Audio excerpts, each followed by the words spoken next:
प्रिवियत, नमस्ते।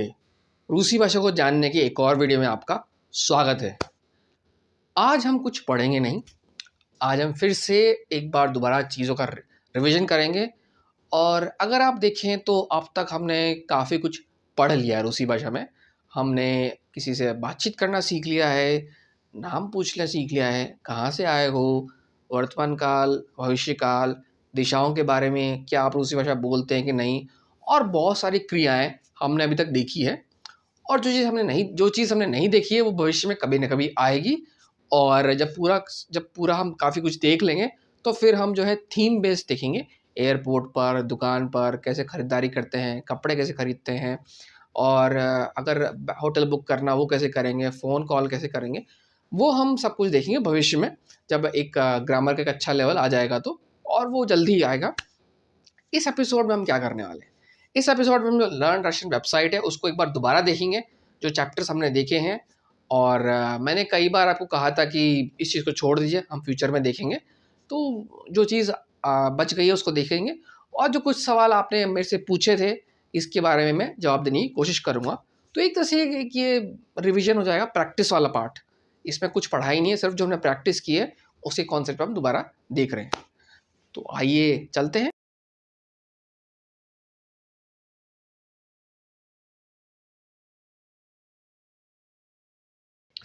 तो देखते हैं कि जो लर्न रशियन वेबसाइट है उसमें हम 11 चैप्टर तक आ चुके हैं, 1 से 11 तक। और बात करते हैं अगर पहले लेसन की, उसका तो उसमें मेरे ख्याल से ज़्यादा कुछ करने को था नहीं। स्टार्टिंग में तो जब पहला चैप्टर था उसके अंदर जो ग्रीटिंग्स थे, कैसे आप एक दूसरे से पूछते हैं, प्रिवियत, काकदेला, है ना। और उसके बारे में बात थी। और मेरे ख्याल से उसके अंदर जेंडर भी थे, जेंडर रोल्स, प्रोफेशन के बारे में, है ना। तो हमने जेंडर के बारे में स्टडी किया हुआ है, आपने वीडियो देखेंगे। और हमने प्रोफेशंस भी देखे थे। और जो सर्वनाम होते हैं, है ना, सर्वनाम क्या होते हैं, संज्ञा जो होती है, व्यक्ति वस्तु होती है। जैसे मेरा नाम अंकित है, अंकित जो संज्ञा है, और मेरा नाम, मेरा जो है वो सर्वनाम हो जाएगा। जो संज्ञा के बारे में पता था वो सर्वनाम होता है। रूसी भाषा में जो ये होते हैं, ऑन, अना, अनो, या, वी, टी, क्योंकि ये किसी के बारे में बात करते हैं ना, किसी और को रिप्रेजेंट करते हैं, है ना। अगर किसी का नाम है ठीक है, पर किसी और को रिप्रेजेंट करते हैं सर्वनाम। इनके बारे में हमने देखा था। और बहुवचन पे फोकस हमने अभी तक नहीं किया था, लेकिन बहुवचन पे हमने क्रियाएं कैसे होती है उनका देखा था। तो ये पहला चैप्टर हो गया था, ऐसा कुछ है। और जो दूसरा चैप्टर है लर्न रशियन का दूसरा चैप्टर, उसके अंदर हमने देखा था सजीव और निर्जीव संज्ञा जो होती है। तो इस्तो एता, कतो एता, इस्तो एता, कतो एता हमने देखा था कि कैसे क्या आप बना सकते हैं। और हमने ये भी देखा था कि भाई किसी से नाम पूछते हैं, काकदेला, और जो सुबह की शुरुआत होती है, सुप्रभात क्या होता है, दोबरी उतरा, दोबरी वेचर, दोबरी नोच, दोबरी देन, ये सब देखा था। और शायद एक्टिविटी ये भी की थी कि इस्तो तक क्या होता है, कैसे होता है, उसको हम एक बार फिर से देख लेंगे। अभी अगर वीडियो में टाइम बचेगा तो एक बार फिर देख लेंगे। तो ये चैप्टर 2 हम पूरा कर चुके हैं। अब चलते हैं चैप्टर 3 की तरफ। चैप्टर 3 में ये पूरी तरह से नेशनैलिटी के बारे में था, नागरिकता और भाषाएं। इसमें था अतकुदावी, और आप कौन कौन सी भाषाएं बोलते हैं। और हमने इस चैप्टर में, जैसे मैंने कहा था कि हमने पूरा फोकस जो है भारत पे रखा। नहीं तो बहुत सारी नेशनैलिटीज़ थी, बहुत सारी कंट्रीज़ थी, बहुत सारी भाषाएं थी, आप देख सकते हैं। लेकिन ज़रूरी है कि आपको सिर्फ अपने से रिलेटेड चीज़ें पता हो। और इसमें एक एक्टिविटी थी नंबर 5। इसके अंदर एक इंसान अपनी फैमिली के बारे में बताता है, जो मल्टी कल्चरल फैमिली थी इसकी। पिताजी इनके स्पेनिश थे, माताजी स्वीडिश थी, और उसकी वाइफ फिनलैंडिश थी, और उसका भाई कुछ और था। तो वो एक्टिविटी थी, वो अगर हमें टाइम मिलेगा तो फिर से देख लेंगे एक बार, तो उसमें काफ़ी कुछ आ जाएगा। तो ये ऐसा कुछ चैप्टर 3 तक था, तो ये हमने कर चुके हैं। अब बात करते हैं चैप्टर 4 की। चैप्टर 4 की तो इसमें, इसके अंदर हमने देखा था जो वो होता है मोई, मेरा, तेरा, उनका, हमारा, तुम्हारा, उस तरह से जो संबंध बताते हैं ना किसी से, एक दूसरे फैमिली के अंदर संबंध, उसका, उसकी, उसके, इस तरह से। तो ये देखी थी और हमने इसमें एक्टिविटी की थी। और इसके अंदर कुछ चीज़ बची रह गई है, उसको हम देखेंगे अभी। जो प्रपोजिशन थे ईशो, युजे, ई, ना, तू, ते, तुझे, तो वो चीज़ हम भी देखने वाले हैं, उसको देखेंगे अभी इस वीडियो के एंड के अंदर। तो उसकी एक्टिविटी हम कर लेंगे, बाकी चैप्टर हो गया। और जो पाँचवा चैप्टर था वो मेरे हिसाब से स्ट्रेट फॉरवर्ड था। पाँचवा चैप्टर हमारा दिशाओं का था, दिशाएं, दिए वाला, और व और ना, प्रेटी मच ही हम इसको पूरा कर चुके हैं। और मेरे हिसाब से इससे हमने काफ़ी एक्टिविटीज़ भी की हैं, और जो सवाल जवाब होता है कैसे मिन या नूजन या गिदिए कोई चीज़ है या मुझे जाना है, और काफ़ी नए वर्ड्स हमने देखे थे, और ये तो देखे थे। और इसके बाद जो छठा चैप्टर आता है वो भी पाँच छठा एक जैसा ही है, उसको भी हम कर चुके हैं, है ना, कि सलेवा, सॉरी, सलेवा, सप्रावा, है ना, नालेवा, नप्रावा, है ना, अगर इस तरह से करते हैं तो हम देख चुके हैं। लाइट, राइट, लेफ्ट, ये दिए थे प्रयामा, है ना, सीधे जाओ, वो हम देख चुके हैं। तो ये पाँच चैप्टर हो गया। और जो सातवां चैप्टर था वो था भूतकाल का। मेरे ख्याल से इसको भी हम पूरा देख चुके हैं, इसमें कुछ बताने लायक नहीं है। और जो आठवां चैप्टर था लेटेस्ट ख़त्म किया है, वो हमने देखा था का कोई ना, जो कलर वगैरह होते हैं या कोई महंगा सस्ता है, जो विशेषण होते हैं, है ना, किसी की विशेषता बताने के, वो मैं देखा। तो ये पूरा हो गया। और 10वां चैप्टर बाद में आएगा जब एक्यूजेटिव केस पढ़ेंगे। और बचा आपका 11वां जो कि फ्यूचर टेंस था ना, भविष्य का, वो भी हम देख चुके हैं पूरा का पूरा। ठीक है, तो हमने काफ़ी चीज़ें कवर कर ली है उसी वर्ष के अंदर। और अगर आपने ये सब चीज़ें एक्टिविटी अच्छे से की है, आपने लिखा भी है, बोल के अभ्यास भी किया है, तो आप मेरे हिसाब से रूस जा सकते हैं, रूस भी जा सकते हैं, रूसी लोगों से बात भी कर सकते हैं। और छोटी मोटी जो चीज़ और हम जैसे केसेस वगैरह देखेंगे, भविष्य में आएंगे, वो पढ़ने के बाद तो फिर आपका लेवल अच्छा हो जाएगा। तो ये एक्टिविटी बेसिक आपके लिए बहुत है, मतलब बहुत अच्छी हो गई है आपके लिए। और जो कुछ छोटा मोटा चीज़ बची होगी हम उसको अभी थोड़ा सा देख लेंगे, और आगे भी और चीज़ें आएंगी। ठीक है, तो आपका और इम्प्रूवमेंट करेगी। और उन सब के बाद हम थीम बेस्ड स्टडी करेंगे। मेरा परिचय, मेरा शहर, मेरी कंपनी, मेरा परिवार, आप जिसमें खुद इन सब का इस्तेमाल करके एक बड़ा जो क्वेश्चन आंसर और जो बड़ी चीज़ें हो सकती कॉन्वर्सेशन बना सकते हैं। लेकिन अभी के लिए इतना ही। और आइए चलते हैं, जो बची हुई चीज़ें हैं जो मैंने इसे बताई कि जो पढ़नी है वो पढ़ते हैं। अब हम देखते हैं ईशो उजे। ये बहुत इंपॉर्टेंट है, ये बहुत जगह आएंगे। और कुछ एग्जांपल्स के अलावा हम इसकी प्रैक्टिस अभी नहीं करेंगे, क्योंकि ये बहुत सिचुएशन डिपेंडेंट होते हैं।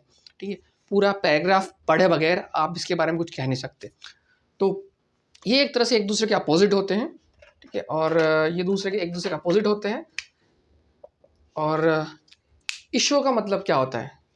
तो इशो मतलब ये बताता है किसी में कि कोई काम अभी तक पूरा नहीं हुआ है ना, कोई काम अभी तक पूरा नहीं हुआ है, या शुरू भी नहीं हुआ है। तो शुरू नहीं हुआ है, पूरा नहीं हुआ है, या फिर उसे अभी तक खत्म हो जाना चाहिए था, है ना, खत्म हो जाना चाहिए था पर खत्म नहीं हुआ है। जैसे कि अगर आप क्रिकेट के शौकीन हैं, आप मैच देख रहे हैं, और आपके हिसाब से मैच 8 बजे ख़त्म हो जाना चाहिए, लेकिन वो ख़त्म नहीं हो क्योंकि बारिश आ गई।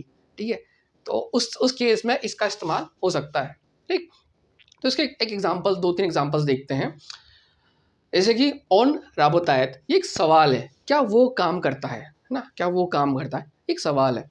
ठीक, इसके साथ कैसे जाओगा? नियत, ऑन इशो स्टूडेंट, नहीं, अभी वो स्टूडेंट है, अभी वो स्टूडेंट है। तो मतलब कि जो ये काम शुरू ही नहीं हुआ अभी तक, राबता में काम करना शुरू ही नहीं हुआ है, क्योंकि अभी तक स्टूडेंट है, तो उसमें इसका इस्तेमाल हुआ है। नहीं भाई, अभी तक वो स्टूडेंट ही है, वो काम शुरू ही नहीं हुआ है। ठीक, तो ऐसा हो सकता है। और एक जो चीज़ होती है कि भाई कुछ काम जारी है जो कि ख़त्म हो जाना चाहिए था। तो दूसरा सवाल है 30-50 अभिदायश। अभिदायश का मतलब लंच ना, लंच। तो ये सवाल पूछ रहा है भाई, क्या तुम अभी लंच कर रहे हो? क्या तुम अभी लंच कर रहे हो? तो कहेगा ईशो नियत, नहीं अभी तक नहीं, या रावतायु, मैं काम कर रहा हूँ, मैं काम कर रहा हूँ। मतलब काम जारी है, कुछ चीज़ जारी है जो कि खत्म हो जानी चाहिए थी, क्योंकि आप उससे सवाल पूछ रहे हो भाई लंच कर रहे हो क्या, क्योंकि लंच का टाइम हो गया लेकिन अभी तो नहीं कर रहा। ठीक, तो ये बेसिक आप समझ सकते हैं। और उसका जब भी हम और बड़े पैराग्राफ वगैरह और देखेंगे देखेंगे उसमें इसका इस्तेमाल होगा, क्योंकि ये कॉन्टेक्स्ट बेस्ड है। आप एक सेंटेंस के बेसिस पे इसका आंसर नहीं दे सकते, आपको और पता होना चाहिए सिचुएशन की। ठीक, दूसरा होता है उज्जे। ठीक है, इशो उज्जे, ये उसका अपोजिट है। इसमें है कि भाई कोई काम पहले से ही खत्म हो चुका है, खत्म हो चुका है, ठीक, या फिर कंप्लीट हो चुका है, आपके हिसाब से बात करें हो चुका है, और दूसरा काम शुरू हो गया है बोलते समय। ठीक है, तो ऐसा भी होता है ना कि भाई अगर आपको लगता है 8 बजे मैच खत्म हो जाना चाहिए, आप पूछते हो मैच खत्म हो गया क्या? नहीं भाई, मैच खत्म मतलब 6 बजे मैच खत्म हो गया, अब तो दूसरी टीम खेलना शुरू कर दी, दूसरी इनिंग्स, है ना, दूसरी चीज़ शुरू हो गई है। आपके हिसाब से 8 बजे पहली पारी, फर्स्ट टेस्ट की जो टेस्ट में जो पहली इनिंग्स खत्म होनी चाहिए थी, लेकिन 4 बजे खत्म होगी, दूसरी पारी शुरू होगी, और दूसरा काम शुरू हो गया बोलते समय, जो आपके हिसाब से पहला काम खत्म होना चाहिए था। ठीक है, तो वो पहले से खत्म हो चुका है। थोड़ा कन्फ्यूजन है लेकिन वैसे जैसा कि मैंने कहा ये सिचुएशन डिपेंडेंट होता है, एक सेंटेंस के बेसिस पे आप कुछ नहीं कह सकते। तो फिर भी एग्जांपल देखते हैं, जैसे कि ऑन स्टूडेंट, क्या वो स्टूडेंट है, क्या वो स्टूडेंट है? ठीक है, तो जवाब हो सकता है नियत, ऑन उजे रावत है, नहीं भाई वो पहले से ही काम करना शुरू कर चुका है। मतलब स्टूडेंट का जो काम है, जो स्टूडेंट एक प्रोसेस है, वो खत्म हो चुकी है। यहाँ पे वो काम करता है, उसकी स्टूडेंट लाइफ मतलब वो काम शुरू भी नहीं हुआ था, यहाँ पे उसका अपोजिट है। ठीक है, एग्जाम्पल के तौर पे नहीं, वो पहले से काम करना शुरू कर सकता है, वो खत्म हो चुका है, उसकी पढ़ाई खत्म। ठीक है, काम खत्म पहले से ही, अभी जो हम पूछ रहे हैं उससे पहले खत्म हो चुका है। ठीक, ऐसी इस सवाल को हम दोबारा पूछते हैं, 30-50 अभी दाहिश, क्या तुम लंच कर रहे हो? ठीक है, इसमें मैं देखा था कि भाई वो अभी तक काम कर रहा है, वो प्रोसेस खत्म नहीं हुई है, जो कि खत्म हो जानी चाहिए थी, वो चल रही है।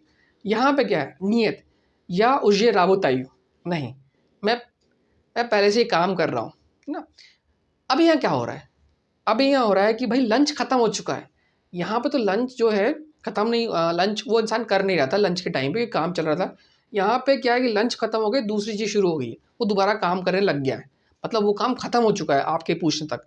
आपके हिसाब से वो लंच कर लेना चाहिए था, इस केस में वो काम कर रहा है अभी तक, जबकि काम खत्म हो जाना चाहिए था। इस केस में वो काम खत्म होकर दूसरा काम दोबारा शुरू कर दिया उसने, है ना। तो ये चीज़ है, और ये मेरे ख्याल से आसान है, डिफ़िकल्ट नहीं है।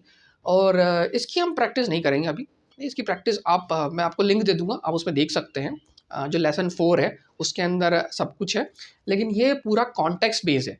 आपको बहुत कुछ पता होना चाहिए ये कह पूछने के लिए, सवाल पूछने जवाब देने के लिए। मैंने एग्जांपल दे दिया, लेकिन जब आप किसी से बातचीत कर रहे हैं तभी आप कह पाएंगे वो काम खत्म हुआ है, चल रहा है, क्या नहीं हो रहा है। तो मेरे ख्याल से ये आप इसको नोट्स बना के लिख लीजिए, और आगे ये आएगा बहुत, तो हम देखेंगे उस टाइम।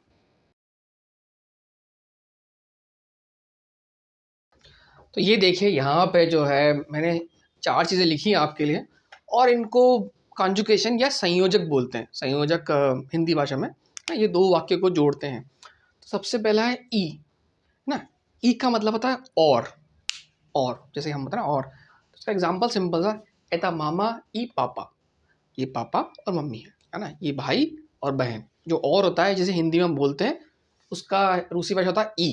ठीक है, ई। भविष्य में जब हम कहीं जाएंगे पढ़ेंगे तो आएगा इली। इली मतलब या अथवा। ठीक है, ठीक है, पापा या मामा या भाई या बहन, भाई अथवा बहन, इस तरह से सवाल बन सकते हैं। एक होता है नो। ठीक है, नो, मैं लिख देता हूँ नो। अब इसका एक तरह से वर्ड था परंतु। परंतु ये क्या होता है कि जो सेंटेंस, एक पहला सेंटेंस जो कह रहा है उसको कॉन्ट्राडिक्ट करता है, उसके अपोजिट बोलता है। ठीक है, जैसे कि एक सवाल उदाहरण है, एता मालिंगई, एता मालिंगई ये छोटी है लेकिन इंटरेस्टिंग शहर है ना। एता मालिंगई नो इंटरेस्टिंग गोरत, ये छोटी है लेकिन या परंतु ना इंटरेस्टिंग सिटी है, या फिर ये छोटा है ना, ये महंगा है लेकिन काम का है ना। तो इस तरह से जो है आर्ग्यूमेंट, जो पहला सेंटेंस है किसी चीज़ को ऐसा बता रहा है उसके अपोज में, ठीक है, तो इस तरह से नो, ठीक। इसका इस्तेमाल बहुत हम कम देखेंगे, नो और आ, ठीक है। अब होता है आ का मतलब भी एक तरह से होता है लेकिन या परंतु, जो नो होता है। लेकिन इसमें क्या होता है कि इसके अंदर वो कॉन्ट्राडिक्ट नहीं करता है, वो डायरेक्शन ही चेंज करता है उसकी, ठीक है। तो क्या मिन्याजा वुत नी मारिया आ मारीना, मेरा नाम मारिया नहीं है लेकिन मारीना है, ठीक है। डायरेक्शन चेंज कर दी, इसने इसको कॉन्ट्राडिक्ट नहीं किया है ना। इसने मतलब यूँ समझ लीजिए कि जो विषय की बात हो रही है, पहला सेंटेंस ये शहर के बारे में बात कर रहा है, ये उसी को बदल रहा है, पहले सेंटेंस को कॉन्ट्राडिक्ट कर रहा है, लेकिन इसने क्या किया, चेंज कर दी। यहाँ पे मारिया की बात हो रही थी लेकिन यहाँ पे चेंज होकर मारीना हो गया, ठीक है। अब आपको एक कन्फ्यूजन लगे तो कोई बात नहीं, ये प्रैक्टिस के दौरान आ जाएगा, और इन दोनों का इस्तेमाल बहुत कम होता है, ठीक है। तो नहीं भी समझ में आया तो कोई बात नहीं, जब सेंटेंस देखेंगे कहीं ना कहीं प्रैक्टिस में तो ये कवर हो जाएगा। अब जो होता है चौथा, तोजे। तोजे ये बहुत इस्तेमाल होगा, ये और ये बहुत इस्तेमाल होंगे, तोजे, ठीक है। तोजे का मतलब था भी, है ना, भी मतलब मैं भी, है ना। वो रूसी भाषा बोलता है, मैं भी रूसी भाषा बोलता हूँ, है ना। वो हिंदी बोलता है, मैं भी हिंदी बोलता हूँ, ठीक है।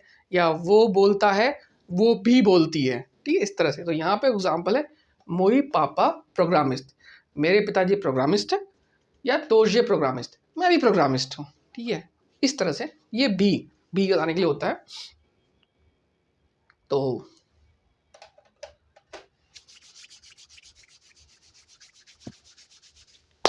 ये भी बताने के लिए होता है। और अब देखते हैं उजे और उजे, वो जो होते हैं उसको भी देख लेते हैं और सबके मिला के प्रैक्टिस करके देखते हैं कहाँ का इनका इस्तेमाल होता है। जैसा कि देख सकते हैं आप, ये जो चैप्टर 4 है लर्न रशियन का, इसको हम पहले देख चुके हैं फैमिली के बारे में, और जो हमने देखा था फैमिली रिलेशनशिप के बारे में, ठीक है, उसका, उसकी, उसके, ठीक है।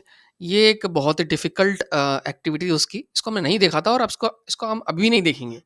इसको हम, अगर आपको समझ आ गई तो ठीक है, नहीं तो इसको हम जो ऑफ़िस वगैरह की ऑफ़िस की जो चीज़ होती है, कार्यस्थल, ऑफ़िस, उसमें देखा जाएगा। खैर, तो ये देखिए, इशो ओजे, मुझे पता नहीं था लेकिन हम इसको काफ़ी कुछ पहले ही देख चुके हैं। ईशो मतलब कि अभी तक नहीं। तो जो हमने भविष्यकाल देखा था उसमें था कि जो एक साइमन नाम से बंदा है, वो मॉस्को में था, तो उसने लिखा था कि भाई मैं अभी तक क्रेमलिन नहीं गया हूँ, लेकिन मैं पहले ही लिब्यांका जा चुका हूँ। तो ये वही चीज़ है ना, ईशो ऊशे, मतलब जो चीज़ नहीं हुई है और ये जो चीज़ हो चुकी है ना? तो इसका जो है, इसके बहुत सारे एप्लीकेशंस उसने बताए हुए हैं। बहुत सारे यहाँ पे इधर बताए हुए हैं, ठीक है। लेकिन अ, उसका वही है, जैसे कि यहाँ देखो, अना गवरीत पर उसकी, ये सवाल है, क्या वो रशियन बोलती है? नियत ईशो नहीं, अभी तक नहीं। अना खरोशे गवरीत पर उसकी, ये दोनों सवाल है ना, तो टोन अलग हुई, अना खरोशे गवरीत पर उसकी ना, दा अना उजे ओशिन खरोशो गवरीत पर उसकी, ठीक है। तो ये बता रहा, हाँ भाई, पहले ही बोल चुकी है। तो ये इसमें कुछ ज़्यादा प्रैक्टिस करने लायक है नहीं। पहले मुझे लगता था कि करनी है, लेकिन हम ऑलरेडी जो भूतकाल, भविष्यकाल, वर्तमान काल में जितनी भी चीज़ें पहले आई है, ये सब हम देख चुके हैं अच्छे से। तो ये जो दोनों चीज़ें हैं, ये ईशो और उशे, ये है कॉन्टेक्स्ट बेस है। जैसे मैं फिर से कह रहा हूँ, पूरा पैराग्राफ पढ़ेंगे तभी पता लगेगा कि भाई वो पहले हुई है कि नहीं है, ठीक है। ऐसे रैंडमली इसको नहीं बता सकते। अब चलते हैं, जो कंजुगेशन हमने देखी है, ठीक है। तो जैसे अ, इसको देखते हैं हम। तो या चिताई कनीगी कनीगू ई दुमायु, मैं किताब पढ़ रहा हूँ और सोच रहा हूँ। ऑन खरोशे गवरीत पा अंग्लिश की ई पा रूस की, है ना। वो अच्छे से अंग्रेजी और रूस रशियन दोनों बोलता है। ई का मतलब होता है और, ना। एता मामा ई पापा, ये हम देख चुके हैं, ठीक। वो कंजुगेशन नो है, वही है कि जो जिस बारे में बात हो रही है उसके अपोजिट बोलता है ना। अम, ये बोल रहा है, या प्लोखाया गवरियो पर रूस की, मैं खराब बोलता हूँ रूसिन, बहुत खराब। नो खरोशो पनिवायु, लेकिन मैं इसे अच्छे समझता हूँ, ठीक है। जो सेंटेंस यहाँ पहला बोला गया है, नो उसी को कॉन्ट्रास्ट करता है, उसके अगेंस्ट बात करता है, ठीक है। सब्जेक्ट चेंज किए बगैर उसी के बारे में बात कर रहा है। तो भाई मैं जो है बहुत खराब बोलता हूँ लेकिन मैं अच्छे समझता हूँ, ठीक है। तो बात है रूसी भाषा की हो रही है, इसको मैं समझता बोलता खराब हूँ लेकिन समझता अच्छा हूँ। जो कंजुगेशन ए होता है, उसी चीज़ की बात हो रही है, उसमें थोड़ा-सा कॉन्ट्रास्ट चेंज कर देगा, ठीक? जैसे कि यानी इज़ अमरीकी, इज़ ऑस्ट्रेली। मैं अमेरिकी नहीं हूँ, मैं ऑस्ट्रेली हूँ। इसने पूरा जो पहला सेंटेंस है ना? पहला सेंटेंस कि भाई मैं अमेरिकी नहीं हूँ, मैं अमेरिकी नहीं हूँ, पहला सेंटेंस को पूरा बदल दिया। पूरा का पूरा ही बदल दिया है। ठीक है? तो ये अपोज़ नहीं करता है, ये कॉन्टेक्स्ट चेंज कर देता है। ये कम आएगा, मेरे ख़्याल से बहुत आगे होगा और कहीं पे होगा, कहीं जगह इसको और की तरह भी यूज़ करते हैं। ठीक है? अथवा तो ये है, इसको तो कुछ बताने की ज़रूरत नहीं है, जैसे कि मार्क राबोतायत, मार्क काम करता है, Ivo director Toji Rabotaयत। तो मार्क काम कर रहा है और उसका डायरेक्टर भी काम कर रहा है, तोजे, ये मतलब उसका Ivo डायरेक्टर, ठीक है? तो ये जो कॉन्जुगेशन है ये आसान से है ना? ये अलग-अलग कोई यूज़ नहीं होता, ये वाक्य के अंदर आते हैं, 2 वाक्य लगे हुए हैं, उनको जोड़ने के काम में आते हैं। और जो ईशो रूझे हम देखे हुए हैं, देखा है हमने, वो हम बहुत बार पहले देख चुके हैं, है ना? आगे पहले आया था, जैसे कि मैं मॉस्को में 3 दिन से, मैं मतलब पहले से ही 3 दिन से मॉस्को में, या मुझे मॉस्को में 3 हफ़्ते हो गए हैं, या मैं अभी तक जो है मैं घर नहीं गया हूँ, ठीक है? या अभी तक मैंने क्रेमलिन नहीं देखा है, अभी तक मैंने रूसी भाषा नहीं बोली है। इस तरह की जो चीज़ें होती हैं, जो हमने लेटर राइटिंग देखी थी, लोग बात कर रहे थे पिछली वीडियोज़ के अंदर, वो हम देख चुके हैं। तो और जो एक एक्टिविटी है, जो यहाँ बची हुई है, कुछ एक आध एक्टिविटी जो बीच में छूट गई है, उसको हम ज़रूरत में पड़ेगी तो भविष्य में देखेंगे। थोड़ी टफ टफ थी उस टाइम भी। इसमें जो है रिलेशनशिप के बारे में बात हुई है, और इसको शायद हमने नहीं देखा था, पर बाद में हम कभी देखेंगे, जब ऑफ़िस की बात होएगी, तो ऑफ़िस में कोवर्कर्स, डायरेक्टर, सेक्रेटरी वो क्या होते हैं, तब भी आएगा, तो देखा जाएगा। मेरे ख़्याल से ये अब तक का जो हमने देखा है पूरा, अभी तक का वीडियो 1 से लेके मेरे ख़्याल से ये 32वाँ वीडियो है। 32वें वीडियो तक आपको काफ़ी कुछ नई चीज़ें देखने को मिली होगी, काफ़ी आपने रूसी भाषा देखी है, आपने ईज़ी रशियन का इस्तेमाल भी किया है, लर्न रशियन का वेबसाइट वेबसाइट इसको भी आप देख रहे हैं। अगर आपको कोई चीज़ समझ नहीं आ रही, तो आप सवाल पूछ सकते हैं, और याद रखिए कि जो भी चीज़ें मैं आप पढ़ रहे हैं, ज़रूरी नहीं कि वो सारी की सारी आपके काम आए। मेन चीज़ है कि आप देखिए रिपिटेशन हो रहा है, कोई चीज़ अगर बार-बार यूज़ होती है, तो फिर वो ज़्यादा काम आती है और आपको अच्छे से समझ भी आएगी। पर ये ज़रूरी है कि आप प्रैक्टिस कीजिए, लिख-लिख के उसको देखिए, बोलिए, सुनिए, पढ़िए और किसी से बातचीत भी कीजिए, ठीक है? और इस वीडियो के बाद अगली वीडियो हम प्लानिंग करेंगे कि भविष्य में क्या जटिल नियम आने वाले हैं, क्योंकि अब थोड़ी-सी ग्रामर डिफ़िकल्ट हम पढ़ेंगे। ज़्यादा एपिसोड नहीं होंगे, कुछ सिर्फ़ केसेस के बारे में बात होगी, और उसके बाद हम देखेंगे कैसे इन सबको, जो ये और जो नए ग्रामर रूल्स हैं, उनको मिला के एक पूरा सिनेरियो क्रिएट किया जा सके। मतलब मैं क्या खाता हूँ, मैं रेस्टोरेंट जाता हूँ, मैं बस पकड़ता हूँ, टेलीफ़ोन पे होटल बुकिंग करता हूँ, उन सबको हम देखेंगे। तो ये वीडियो थोड़ा-सा लंबा हो गया है, लेकिन मेरे ख़्याल से हमने अब तक का रिवीजन अच्छे से कर लिया है, और मिलते हैं आपसे अगले वीडियो में और किसी नई चीज़ के साथ रूसी भाषा में। तब तक के लिए नमस्कार।